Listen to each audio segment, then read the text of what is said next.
우리 한번 인사 한번 나눌까요? 좌우로 한번 살펴보면서 째려보지 마시고요. 눈웃음 치는 건 아시잖아요. 웃는지 안 웃는지 잘 알고 있어요. 자, 우리 한번 인사 나눕시다. 사랑하고 축복합니다. 인사합시다. 아까도 말씀드렸습니다만은 정부에서 이제 법률적인 부분을 통해서 이렇게 많은 어려움을 기독교에 점점 신앙 안에 살아가는 게 좀 쉽지 않는데, 중요한 것은 하나님의 말씀이 법인데, 하나님의 말씀이 법이고, 그리고 예배는 정말 목숨처럼 지켜야만이 되는데, 예배를 드리지 말라고 하면서 결국은 그 정부의 이야기를 먼저 진리로 받아들여서 열심히 나왔던 분이 교회를 안 나오고, 영생으로 영생 예배 드리는 것도 하나님 역사지만, 그러나 중요한 것은 본질을 먼저 깨달았으면 좋겠다는 생각합니다.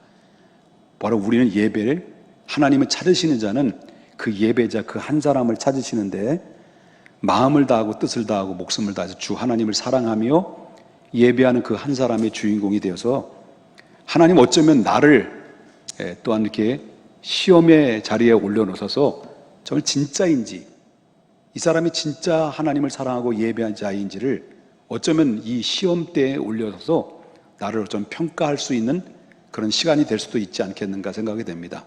가면 갈수록 이제 교회에서 멀어지게 되고, 예배 드릴 수 있는 환경이 좁혀지게 되고, 제2의 제3의 코로나가 발생되면 우리가 이렇게 예배를 자유롭게 드릴 수 없는 상황이 오게 되면 그때는 어떻게 할까?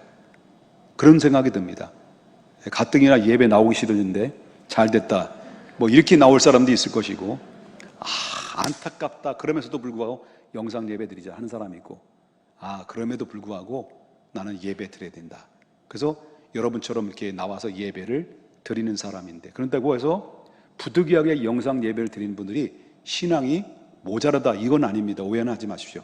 부득이하기 때문에 그렇다는 걸 난 믿고 있지만은, 그러나 이제 중요한 본질은 하나님이 예배하는 그 한 사람을 찾고 있는 그 주인공이, 우리는 하나님은 되기를 원하시고 있다는 거예요.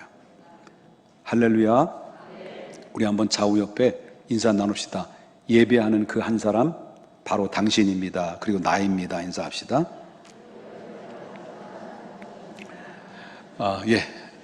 이제 본문에 들어가겠습니다. 저는 지난주에 이어서 로마서의 말씀을 계속해서 전하려고 하는데요. 성도의 새로운 생활이라고 하는 제목을 가지고 함께 은혜를 나누고자 합니다. 여러분, 고대의 그 혼인법에 보게 되면 어떤 위주로 되냐면 철저하게 남자 위주로 고대 혼인법은 그렇게 되어 있습니다. 그렇기 때문에 일단 여자가 남편한테 이제 시집을 가잖아요.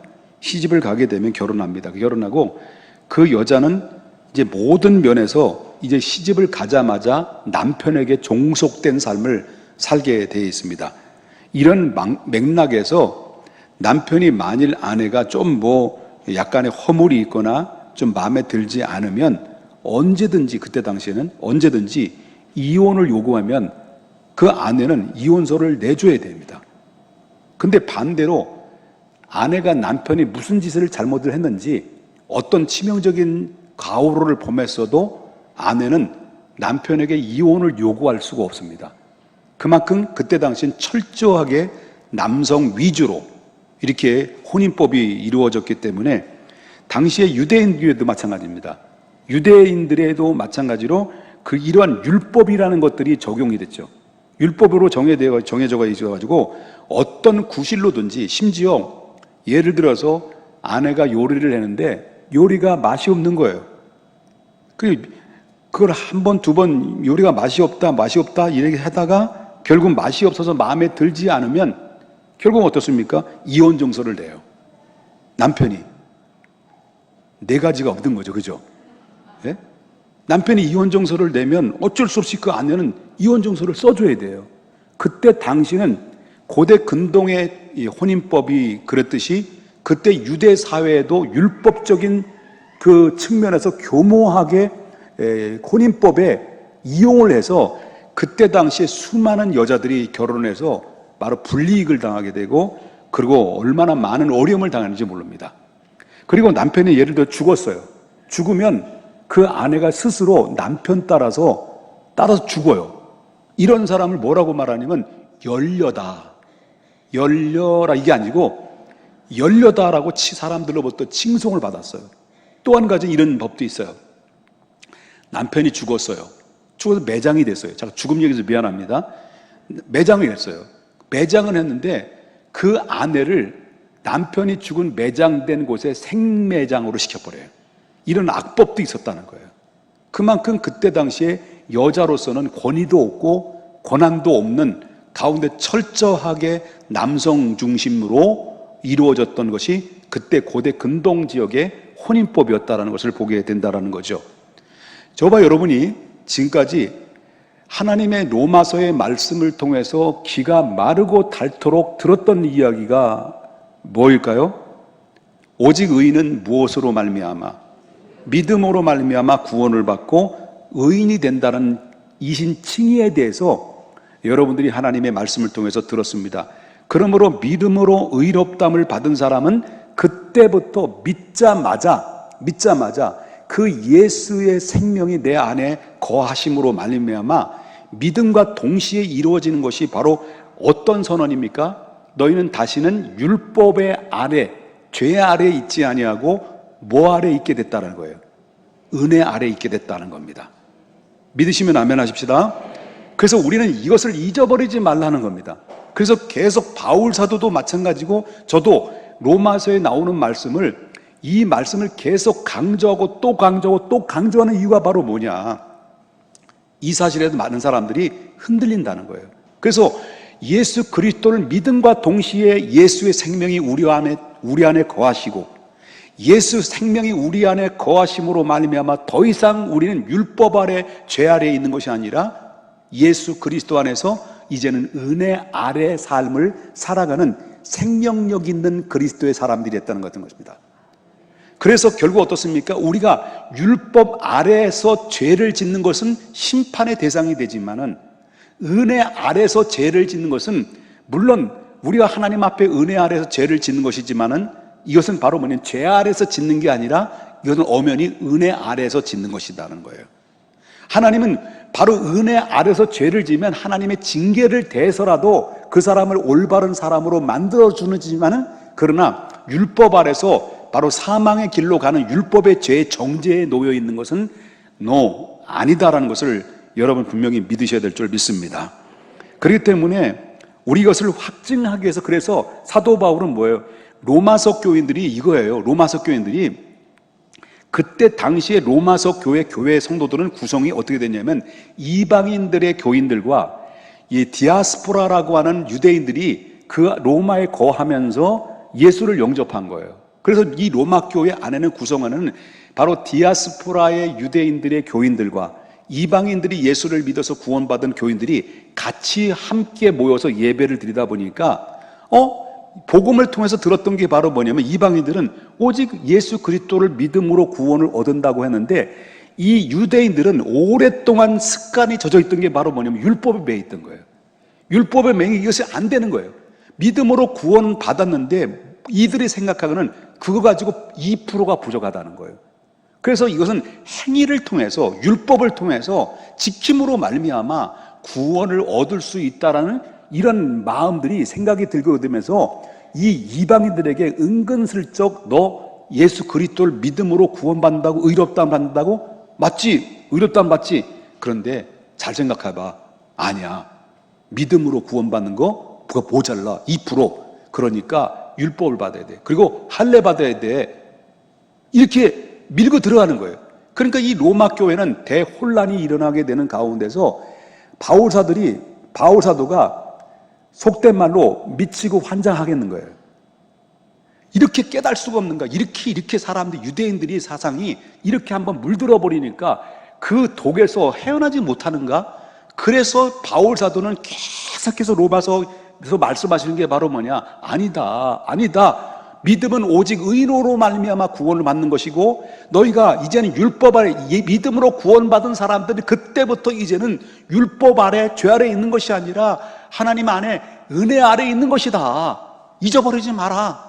이것을 계속해서 강조하면서 오늘도 본문의 말씀을 통해서 이것을 다시 한번 사도 바울은 확증하기 위해서 고대 근동의 혼인법을 배경으로 삼아가지고 이 부부의 관계의 예증을 통해서 오늘 본문의 말씀을 또 소개를 해주고 있는 얘기예요.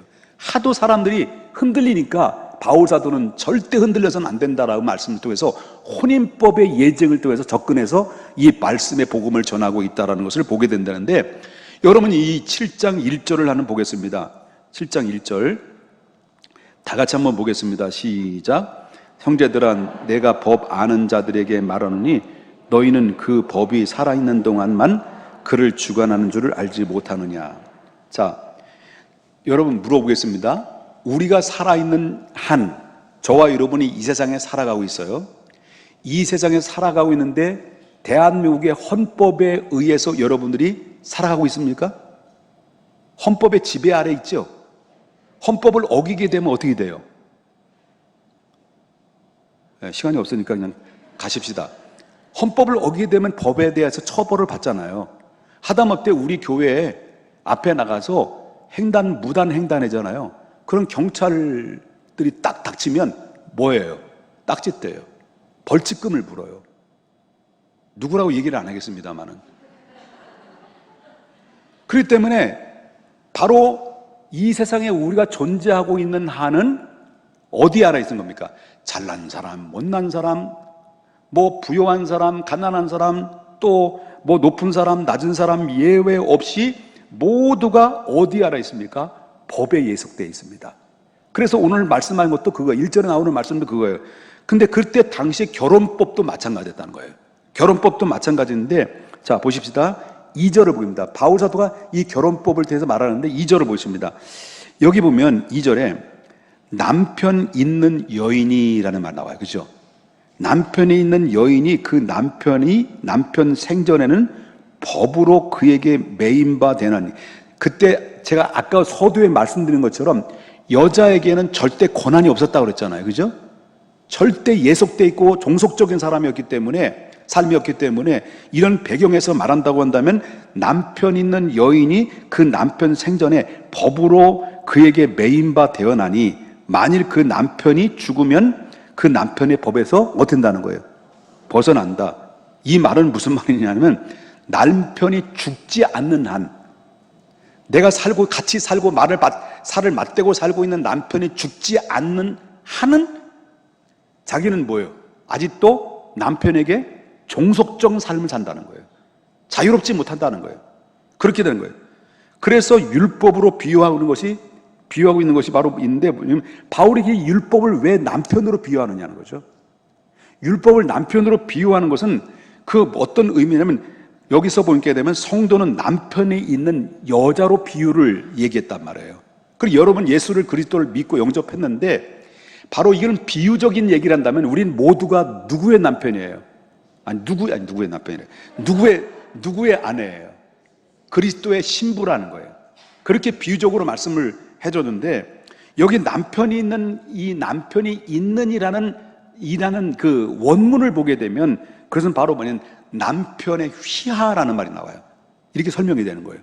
그것은 무슨 말이냐면, 일단은 시집을 가면 남편에게 완전히 종속돼 가지고요, 매여 있는 거예요. 꼼짝달싹 못하고 있는 거예요. 우리나라도 마찬가지입니다. 그때 당시 우리나라도 바로 딸이 시집을 가면 너희는 절대로 친정에 오지 마라. 거기서 시집을 가게 되면 그 시댁에서 뭐가 되라는 거예요? 구신이 되라. 그것은 뭐냐면, 너희가 어떤 상황이 부부 생활하면서 마음에 들지 않고 이렇게 저렇게 해서 하더라도 절대 친정으로 오지 마라. 거기서 죽더라도 거기서 죽어라. 요즘 그런 여자가 어디 있어요? 근데 옛날에는 우린 그랬다는 거예요. 그런 정서적으로 우리가 바로 이 아내들이 이 남자 권위 사상에 의해서 우리는 눌려서 살았다는 거예요. 지금은 남편들이 가정의 사위래. 사위. 아내, 그 다음에 자식들, 그 다음에 뭐라더라? 그 자식도, 그 다음에 강아지. 그 다음에 네 번째가 남편이래. 그러니까 남편이 요즘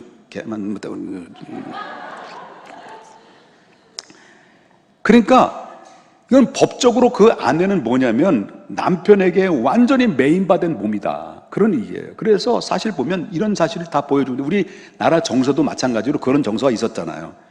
그런데 분명한 것은 남편이 있는 아내가 예를 들면 이런 가운데 남편이 예속되고 종속되어 있는 가운데서도 사건 사고가 있을 수 있죠. 그죠?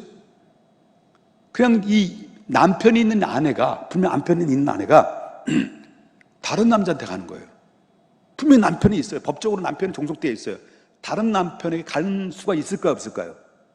눈이 휘까닥하면 가는 거예요, 그냥.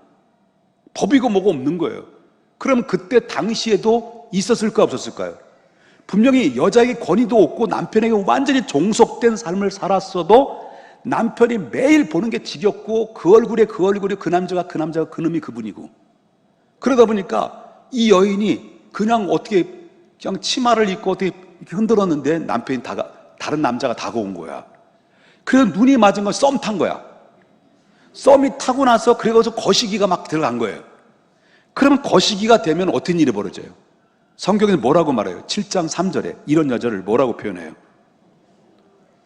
누구라고 얘기해요? 음녀라고 해요. 법적으로 음녀라는 거예요. 그래서 이 율법으로 말한다면 이렇게 음년, 다시 음녀의 음란한 짓을 하는 자들에게서 여자는요, 남자는 안 그랬습니다. 그 아내가 다른 남자를 만나서 음란한 짓을 할 때는 어떤 일이 뭐냐면 들러 나가가지고 사람들의 손에 들어있는 짱돌이 있죠. 예? 돌에 짱돌로 던져서 처형을 당했어요. 이게 바로 음녀에 당하는 율법의 법에서 정하는 그 법이에요. 그러니까 여자는 이래도 저래도 바람도 못 피고 바람 피면 죽어야 되고 이런 일들이 벌어졌다는 거예요. 그렇다면 이와 같은 고대 율법의 법에서 남편에게 종속된 아내가 그 남편에게서 완전히 자유로울 수 있는 방법이 있을까 없을까? 자유로운 방법이 딱 한 가지가 있어요. 예? 그 자유로운 방법이 딱 한 가지가 있는데 그 방법이 뭐냐면 그 지긋지긋한 남편이 D 해야 돼. DG 해야 돼. DG. D하고 G. 남편이 그러면 되는 거예요. DG가 아직도 뭔지도 몰라요, 지금. 영어로 DG.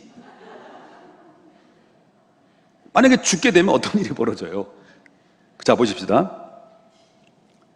남편 죽어요. 죽으면 되는 거예요. 끝나는 거예요. 그러면 남편이 죽으면 그때 어떤 일이 벌어지냐 할 때 3절 그 중반절부터 그러나 만일 남편이 죽으면 뭐해서 그 법에서 자유롭게 되나니 다른 남자에 갈지라도 음녀일까요? 아닐까요? 음녀 아니라는 거예요. 그럼 남편인데 가면 살아있는데 버젓이 두 눈 갈을 갈고 있고 뜨고 있는데 그런데 다른 남자한테 가면 이 여자를 뭐로 본다고요? 음녀. 근데 이 지긋지긋한 남자가 DG했어요. 그러면 그래도 불구하고 이제 다른 남자에 갔어요. 이것은 법적으로 음녀가 아니다. 완전히 자유인이 된다. 그런 의미를 가지고 있다라고 하는 거예요. 이것은 뭘 말하냐면 저와 여러분이 우리가 옛날에는 어떤 자는 이거 신학적인 지금 이제 부분을 좀 접근해 들어갈 필요성이 있습니다. 이거는 바로 뭐냐면 우리가 어떤 관계냐?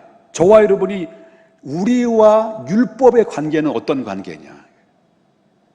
우리와 율법의 관계는 어떤 관계냐? 율법은 우리는 이제 이스라엘 백성들 밖의 사람이었잖아요, 원래. 그죠? 이방인이잖아요. 이스라엘 백성들의 남편은 그 전까지는 예수님 오시기 전까지는 누가 남편이었어요?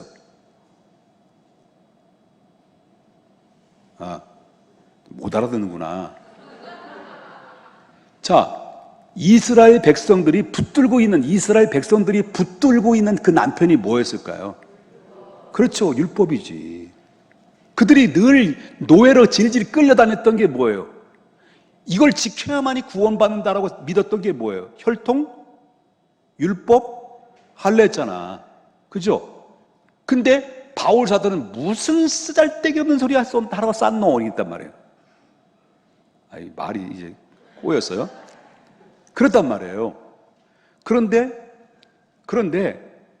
신학적인 바울의 이 말씀을 신학적으로 들어가게 되면 바로 이스라엘 백성들의 남편은, 유대의 백성들의 남편은 율법이고 우리 이방인들의 남편은 누구였을까? 우상이었어요. 우상. 여러분 에베소서 2장 1절부터 쭉 나오는 걸, 너희는 허물과 죄로 죽었던 너희를 살리셨도다. 너희는 과거에는 어떤 자였느냐? 이 세상에 너희도 알지 못하는 이 세상의 풍속을 쫓았다. 우리 조상 대대로 내려오는, 나도 알지 못하는 조상 대대로 내려오는 조상신을 섬겼다는 거예요. 그게 뭔지도 몰라. 그냥 부모님이 섬겼으니까 제사를 드리고 섬겼는데 그게 뭔지도 모르는 거예요. 그냥 죽은 부모님을 섬긴다는데, 개뿔이나 살아있을 때는 개뿔도 섬기지 않고 죽은 다음에 그때 묘자리, 좋은 자리 만들어 놓고 그때 제사를 드린다고 해서 되는 게 아닌데, 근데 거기에 매인 거예요. 그리고 우상에 질질질질 끌려다녔다는 거예요. 그리고 또 한 것이 뭡니까? 우리가 가장 문제가 발생되면 옛날에 누구에게 찾아가서 이 문제를 논했어요? 끄떡하면 누구한테 찾아갔어요? 무당에게 찾아갔는데 분명히 서로 사랑하는 관계예요. 그리고 부모님한테 인사를 받으러 왔어. 우리 서로 사랑합니다. 결혼시켜주세요. 승낙해주세요. 잠깐만. 너 마음에 들어. 며느리감이 너무 마음에 드는 거예요. 그럼 잠깐 생년을 줘봐. 받아가지고 그 시부모 가면 어디로 가요? 무당한테 찾아가. 점쟁이한테 찾아가. 1959년 12월 27일 음력. 1959년 12월 27일 음력. 1960년 12월 9일. 이름 김옥복. 이름 박향희.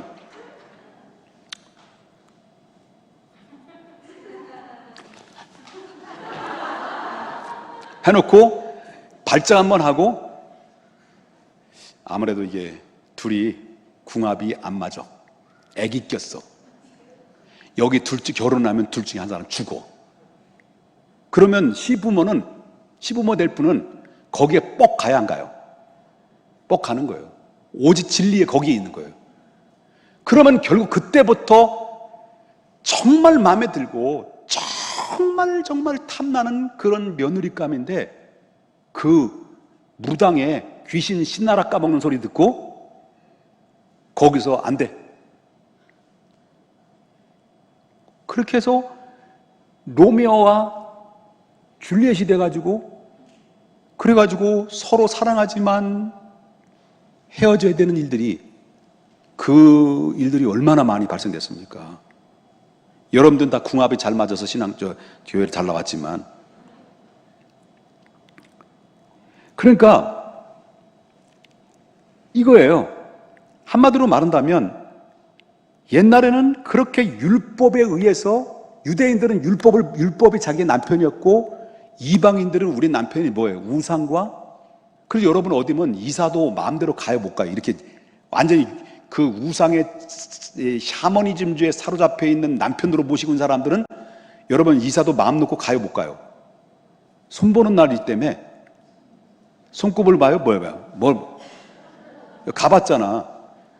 그리고 또 뭐예요? 못도 제대로 못 박아. 이사도 제대로 못 가. 자동차 승용차를 새 거 사면 불안해서 못 다녀. 이제는 뭘 드려야 돼? 상다리에다 뭘 눌러내야 돼? 웃는 데지.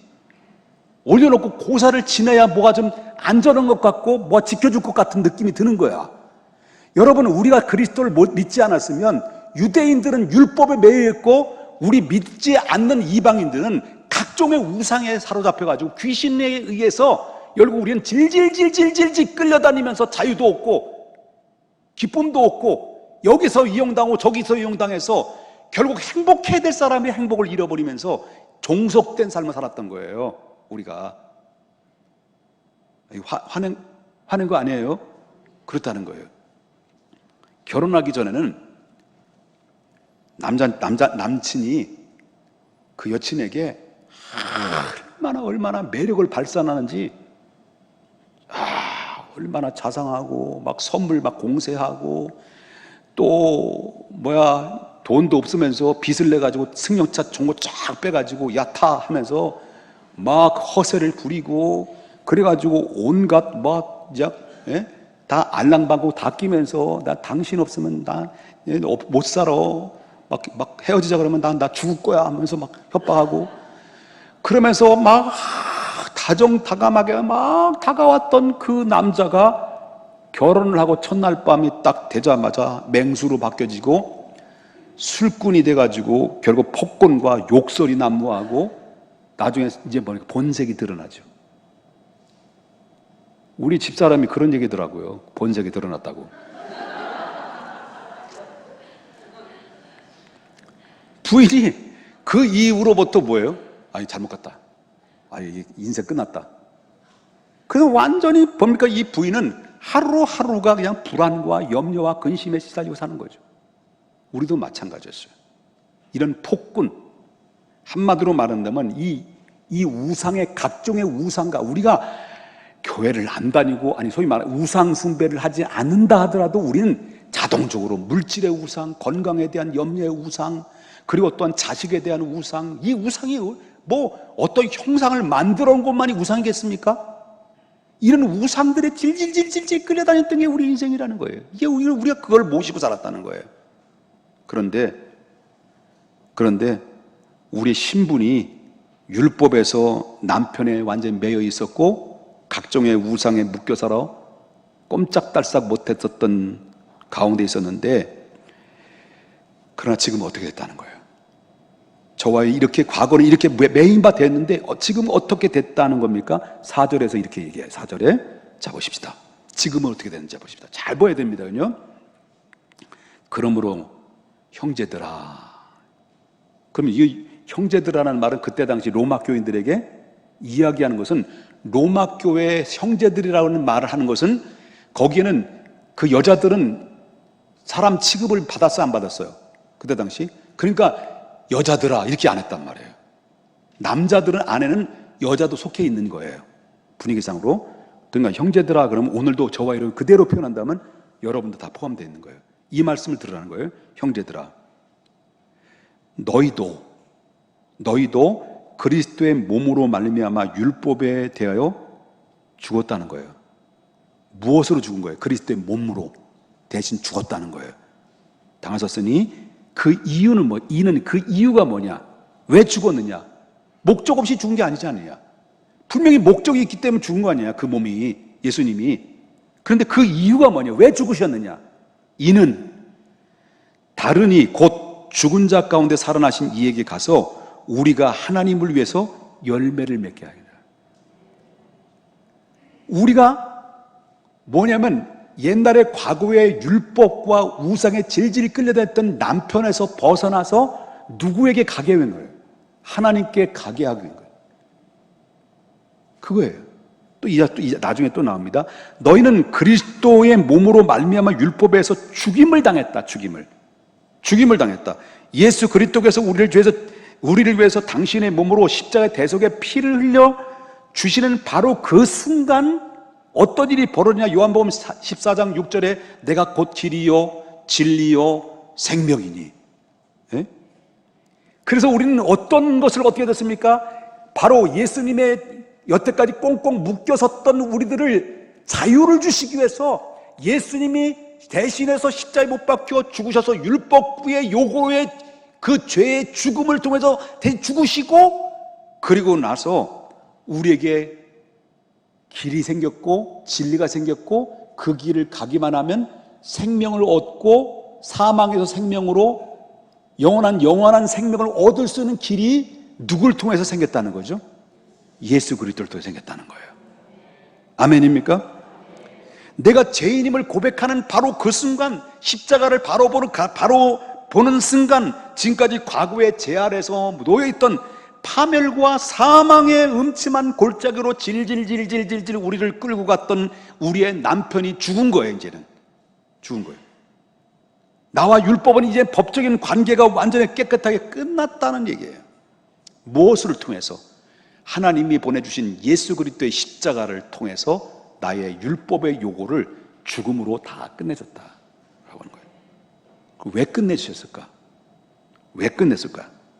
율법이라는 폭군 남편을 얽매여서 꼼짝달싹 못하는 그런 우리들을, 눈물과 고통과 한숨으로 눈물을 지내던 우리들을 하나님이 불쌍히 여기셔서 오직 그의 은혜로 말미암아 당신의 독생자 예수를 이 땅에 보내주셔서 십자가에 못 박혀 죽도록 하나님이 그 아들 되신 예수님을 내어준 거예요. 그리고 예수님은 그 말씀을 듣고 그 말씀에 순종을 하셔서 누가 죽인다고 해서 십자가에 죽으신 것이 아니라 하나님의 말씀에 순종하기 위해서 스스로 십자가에 올라가신 거예요. 왜? 아버지의 뜻이, 우리를 향한 하나님의 사랑이 더 훨씬 컸기 때문이었습니다. 그래서 남편의 법으로부터 우리를 완전히 벗어나게 해주심으로 말미암아 우리에게 뭘 주신 겁니까? 그 대신 참된 자유를 주신 거예요. 그러므로 이제는 과거에서 벗어나서 새로운 미래를 향해서 저와 여러분이 어떻게 된 거예요? 이제는 법적으로 나아갈 수 있는 타당성을 얻는 하나님의 백성들이 바로 십자가를 통해서 다 완성됐다는 거예요. 이제 쉽게 말하자면 이제는 어땠습니까? 완성됐음으로 말미암아 이제 쉽게 말하면 예수님은 십자가에 죽으시고 다시 부활하셔서 죽은 자의 예수님이 아니라, 만약에 예수님이 그냥 죽으셨어, 그냥 끝났다, 그렇다면 예수님은 우리에게 아무것도 줄 수 없는 거예요. 여전히 우리는 자유를 얻을 수 없는 거예요. 그런데 예수님께서 완전히 우리에서 십자가 안에서 우리의 율법의 요구를 죽음으로써 예수님이 대신 몸으로 채우셨습니다. 여기서 만약에 끝났다고 한다면 우리는 구원이 이루어질 수 없어요. 그런데 놀라운 사실은 예수님이 십자가에 못 박혀 죽으시고 죽은 자 가운데서 다시 살아나셔서, 예수님은 죽은 자의 예수님이 아니라 다시 산 자의 예수님으로 살아나셔서, 살아계신 그 예수님이 우리에게 다가오셔서 죽었던 남편으로부터 자유를 얻은 그 우리에게 다가오셔서 그 크고 부드러운 손으로 나의 사랑, 나의 어여쁜 자야, 나와 함께 가자, 이제 나와 함께 가자, 나를 잡아주시고 나를 당신의 자녀로, 나를 당신 아버지의 자녀로, 난 당신의 남편으로 나의 아내 삼아주셨다는 거예요. 뭐 어떤 말인지 이해되셨죠? 제가 대충 얘기해도 그냥 탈떡처럼 알아듣겠어요. 어느 날 이것은 바로 뭘 말하냐면, 새신랑이 바뀌었는데 그 새신랑은 죽은 자의 신랑이 아니라 뭐예요? 나를 위해서 대신 죽으시고 율법에서 자유를 얻게 하시고, 그리고 대신 나에게 남편으로 죽은 자의 신랑이 아니라 산 자의 신랑으로 돌아오셨다는 거예요. 그래서 우리의 신랑이 이제는 미스터 제이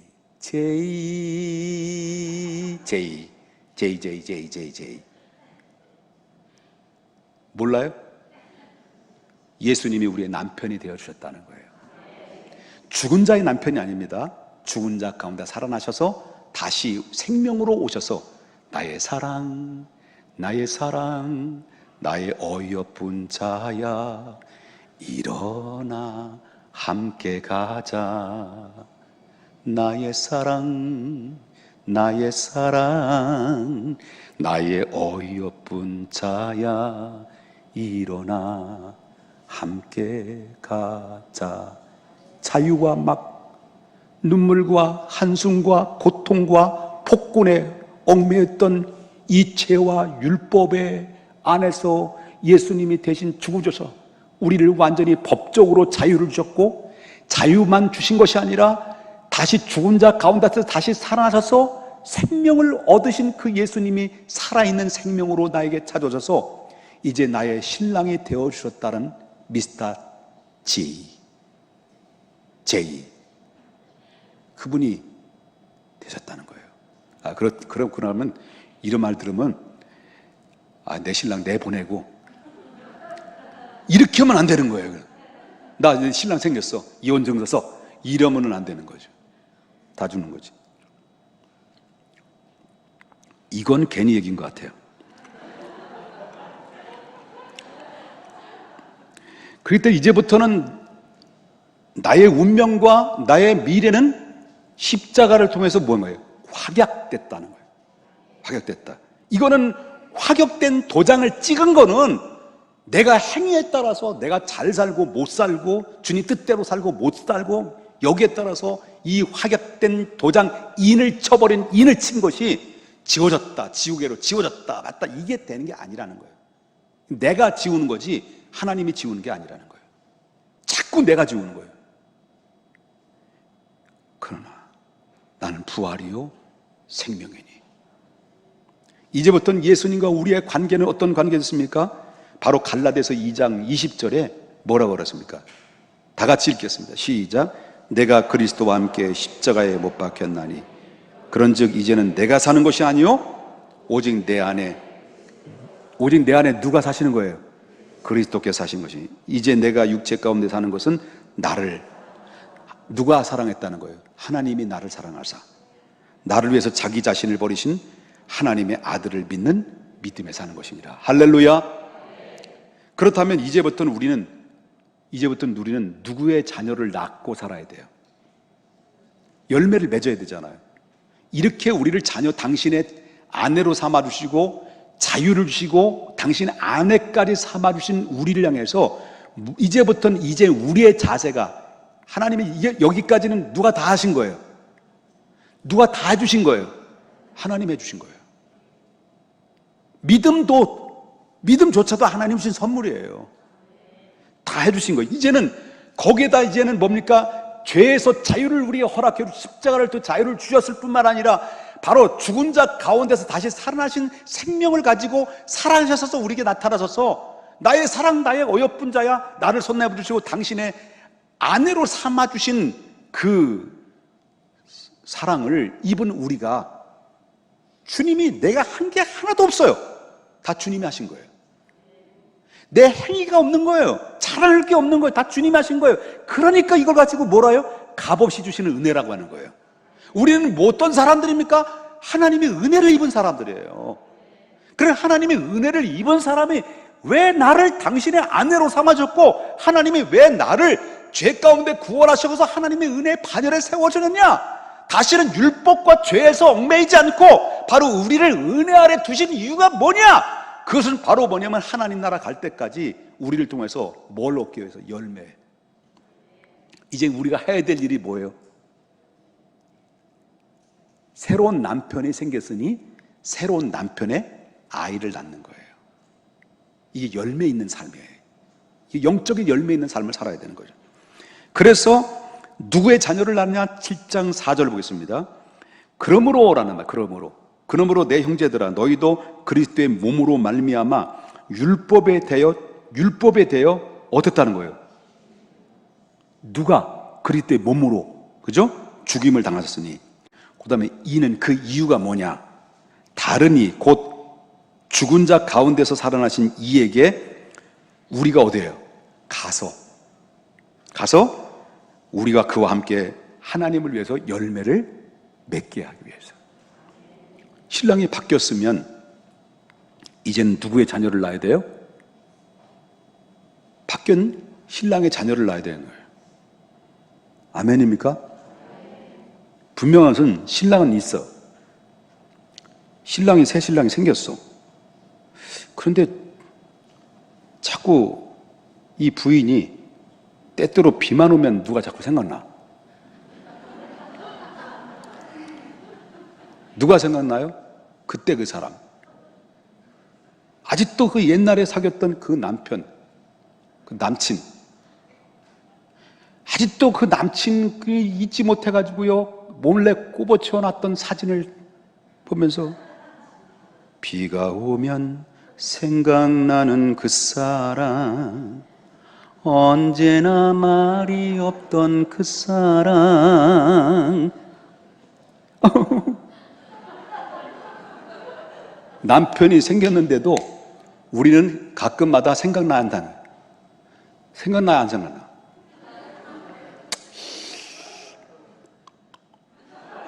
생각나 안 나요? 그렇죠? 완전히 우리는 벗어나지를 못해요. 옛사람의 구슴에서. 그는 주님 나라 갈 때까지 이것은 우리가 이제 옛사람의 구습을 자꾸 덜어내는 훈련을 하는 거예요. 새신랑 만났으면 새신랑이 맞추는 삶을 살아야 되는 거예요. 이걸 가지고 뭐라고 말하냐면 성결한 삶이다 하는 거예요. 성결한 삶. 아멘입니까? 그래서 옛날에 사귀었던 그 남자 자꾸 거기에 따라가면 내가 눈이 삐었지. 그러면서 자꾸 나사란 예수의 이름으로 찾아야 돼요. 나사란 예수. 그러면서 자꾸 물리치고 그러면서 주님의 기쁨이 나의 기쁨이 되고 그래서 날마다 하나님의 은혜의 옷을 자꾸 입어야 되는 거죠.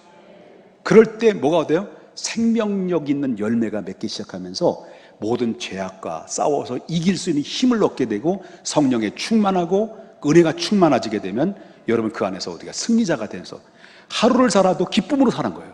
은혜를 받으면 숨이 터지는 거예요.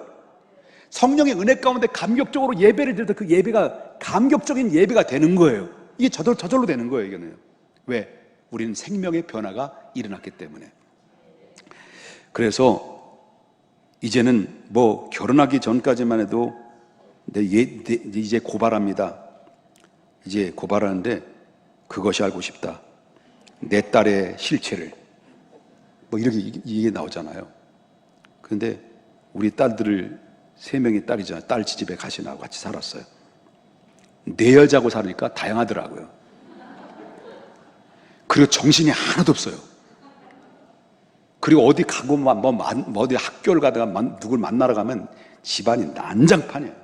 그럼 내가 그것을 전부 다 가고 나면 전부 다 그걸 정리해가지고 다 정리 탁탁탁 해가지고 청소기를 끌고 그리고 또 뭐 걸레로 싹 삐까잘라나게 청소를 내가 안 해. 나도 안 해. 야, 참. 그러니까 그럼 이제 야 청소 좀 해. 엄마 나 지금 바빠. 이따 갔다 와서 청소할게. 갔다 와서 청소한다는 것이 지금 1년 365일이 지난데도 안 돼요. 아니 우리 막내가 그렇다는 게 아니고 우리 시집간 2 애들도 그렇다는 거예요. 하나만 지적하면 또 상처받아. 3 애들이 다 어쩌면 똑같아요. 유전자가. 분명히 이 외가 쪽이 다른 것 같기도 하고.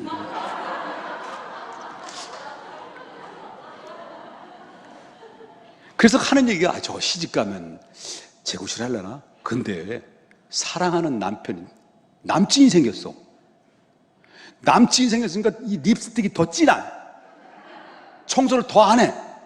그래서 시집가서 저 재구실 하려나? 시집 갔더니요 사랑하는 남편이 생기고 나니 자식 잘 키우고 자식 2 낳고 그것도 떡두꺼비 아들 2 낳아서 시집가면 어이구 내 며느리. 그래가지고 자식 잘 키우지 또 청소 싹 하지. 우리 집에서 안 하던 짓을 시집가서 잘하고 있는 거라고 나는 의심하지 않아요. 나는. 왜? 남편이 생기면요 사랑하는 사람이 생기게 되면 그 사랑하는 사람에게 맞추고 사랑하는 사람이 원하는 일을 하게 되죠. 왜? 여기엔 뭐가 작용이기 때문에? 자원하는 마음, 사랑하는 마음이 생기기 때문에. 꼭 그런 것만은 아니지만은 여러분 우리가 예수님을 만나서 예수 그리스도와 함께 생명의 열매를 맺으며 하나님 나라를 바라서 최종적인 목적인 하나님의 나라로 가면서 우리가 주님과 함께 걸어가는 순례자예요. 그 안에는 우리는 바로 뭐냐면 주님과의 우리의 관계는 어떤 관계냐면 사랑의 관계에 됐어요. 이 사랑의 관계는 일반적인 필레오나 에로스의 사랑의 관계가 아니라 바로 아가페적인 사랑의 관계로 맺어진 거예요. 그렇기 때문에 여기에는 이 사랑의 아가페적인 사랑의 관계를 맺으면서 그 인생의 길을 걸어가게 되면 여기에는 바로 뭐냐면 새로운 열매를 맺는데 이것은 영적 열매를 맺으며 살아가게 되는 거예요. 그러므로 이제는 이 말씀을 드리고 마치려고 합니다. 이제 먼저 우리는 분명히 알아야 될 것입니다. 항상 우리 마음속에는 우리는 늘 질문하고 또 질문하고 되뇌이면서 이런 고백을 해야 돼요. 나는 과연 누구에게 속해 있는가? 법적으로 누구에 속해 있는지를 깨달아야 돼요. 제 말은 오직 예수님을 믿음으로 말미암아 다시는 율법과 제 아래 있지 아니하고 우리가 어디 안에 있다라고요? 은혜 아래 있는 것처럼. 나는 더 이상 그리스도와 함께 죽은 전 남편의 죄와 속한 자가 아니라 이제 죽은 자 가운데서 다시 부활하신 새 신랑이신 예수 그리스도와의 결혼한 관계라는 것을 바로 바울 사도는 결혼법의 예증을 통해서 보여주듯이 바로 우리도 그러한 관계는 동일한 관계다라는 사실을 믿으시면서 신랑 되신 예수님께서 너는 내 것이다 라고 여러분들을 지목하여 당신의 아내로 삼아주셔서 함께 주님이 원하시는 그 길을 향해서 법적인 관계를 확실히 청산해주고 새로운 자유와 함께 행복의 길을 걸어가는 길에 여러분 2020년도에도 계속해서 현재 진행형이 되어야 될 줄 믿습니다.